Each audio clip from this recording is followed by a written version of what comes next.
بسم اللہ الرحمن الرحیم. السلام علیکم. آپ کی خدمت میں حاضر ہیں خیبریز کا شو لے کے. محجوبی احسن اور یقیناً آپ سب لوگ انتظار کر رہے ہوں گے, ہم بھی انتظار کر رہے تھے ایک ایک پل کا جب 7 بجے اور ہم آپ سے ملاقات کریں. کیسے ہیں آپ سب لوگ؟ آج کل ویدر چینج ہو رہا ہے جس کی وجہ سے کافی ساری بیماریاں ہیں اور جس کی وجہ سے لوگ اپسٹ ہیں. ہم بھی تھوڑے سے آج ڈاؤن ہیں, لیکن جب آپ سے ملاقات ہوتی ہے, بات چیت ہوتی ہے, تو ہم اپنا مورال جو ہے وہ ذرا ہائی کر لیتے ہیں, کیونکہ آپ لوگوں سے گپ شپ جو کرنی ہوتی ہے. اور امید کرتی ہوں کہ جتنے بھی لوگ ہمیں دیکھ رہے ہوں گے, چاہے پاکستان میں ہے یا پاکستان سے باہر ہیں, سب خوش اور مطمئن ہوں گے. ان کے لیے دعا بھی یہی کرتے ہیں کہ اللہ تعالیٰ ان کو خوش اور مطمئن اور صحت کے ساتھ رکھے, کیونکہ صحت کے بغیر زندگی کا بالکل بھی کوئی مزہ نہیں ہے. اور جب آپ تندرست ہوتے ہیں تو آپ کو احساس ہی نہیں ہوتا کہ کتنی بڑی خوشی جو ہے وہ اللہ تعالیٰ نے آپ کو مہیا کی ہوئی ہے. لیکن جب ہم خوشیوں کا ذکر کرتے ہیں تو ہماری چیزیں مٹیریلسٹک ہو جاتی ہیں, ہم مادی چیزوں کی طرف جاتے ہیں اور سمجھتے ہیں کہ خوشیاں جو ہیں وہ مادی چیزوں میں بہت زیادہ ہیں. لیکن جب ہم بیمار ہو جاتے ہیں تو پھر اس وقت ہمیں احساس ہوتا ہے کہ اصل خوشی جو ہے وہ آپ کی تندرستی میں ہوتی ہے. جب ہم صبح اٹھتے ہیں, اپنے پیروں پہ چل کر اپنا واش روم جاتے ہیں, منہ ہاتھ دھوتے ہیں, نماز پڑھتے ہیں, تیار ہوتے ہیں اور گھر سے نکلتے ہیں, اس وقت یہ تمام چیزیں روٹین لگتی ہے کہ اٹس اوکے, یہ تو ایک زندگی کا حصہ ہے. لیکن اس کے بعد جب کبھی آپ کی طبیعت خراب ہوتی ہے, آپ کو بخار ہوتا ہے اور آپ صبح اٹھ نہیں پاتے, آپ کے جسم میں درد ہو رہا ہوتا ہے, تو وہ چیز تب آپ ریئلائز کرتے ہیں کہ یار وہ اتنی بڑی جو نعمت تھی جس کی ہم نے قدر نہیں کی ہے, جس کا ہمیں احساس نہیں تھا, آج پتہ چل رہا ہے. اور ہم خوشیاں ڈھونڈتے رہتے ہیں کہ پتہ نہیں خوشیاں کن چیزوں میں ہیں. اپنے ہر دن کو اور اپنی ہر شام کو, اپنے ہر لمحے کو انجوائے کریں اور اللہ تعالیٰ سے صحت اور تندرستی مانگیں تاکہ آپ دوسروں کے لیے بھی اچھے کام کر سکیں اور خود بھی خوش اور مطمئن زندگی گزار سکیں. میرے باقی جو دوست ہیں وہ بھی بیٹھے ہوئے ہیں, میں چاہوں گی کہ اس گفتگو میں ان کو بھی شامل کریں اور ان کو ویلکم بھی کرتے ہیں. ہمارے ساتھ بیٹھے ہوئے ہیں گل. السلام علیکم. میں آپ سے پوچھنے والی تھی کیسے ہیں آپ؟ ایز یوزول ٹھیک ہوں. ہارون آپ کیسے ہو؟ ٹھیک ٹھاک فٹ. آپ بیمار نہیں ہو؟ Good good good. اور روی آپ کیسے ہیں؟ اور اس کی تو ڈریسنگ دیکھیں نا روی کی, مجھ سے زیادہ تیاری میں یہ آیا ہوا ہوتا ہے. کیا بات ہے جناب, ماشاء اللہ سے ہے نا. یہ ہم اپنے شو میں مقابلے میں تیار ہو رہے ہوتے ہیں سارے کے سارے. ہونا چاہیے, کمپٹیشن تو ہونا چاہیے. میں تو اس حق میں ہوں. اور ادھر زیادہ ہیلتھ ہے صرف منہ تک.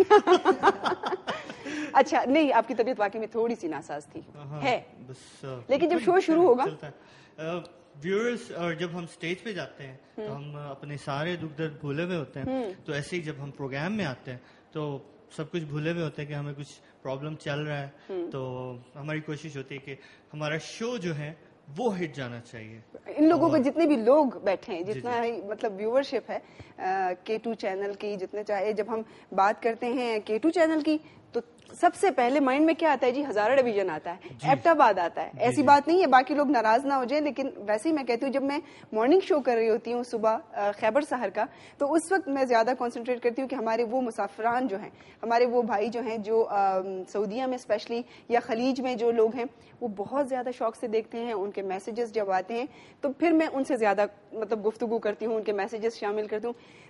K2 کے پروگرام کے دیکھنے والے زیادہ تر سرائکی بولنے والے لوگ ہمارے جتنے بھی ہیں, بہن بھائی بھی ہیں, وہ بہت شوق سے دیکھتے ہیں. اور جب سے مارننگ شو شروع ہوا ہے جی ایبٹ آباد میں لائیو, تو اور ان کو مزہ آنے لگ گیا ہے. ہمارے مہمان بھی جی اسی حوالے سے آج ہمارے جو خیبریز کے مہمان ہوں گے وہ بھی کچھ اسی نوعیت کے ہوں گے, لیکن وہ بعد میں آپ سے ڈسکلوز کریں گے. پہلے ہم گل سے یہ پوچھیں کہ گل نے کہا تھا کہ گلا میرا تھوڑا سا ٹھیک نہیں ہے, یہ ان کی بات کریں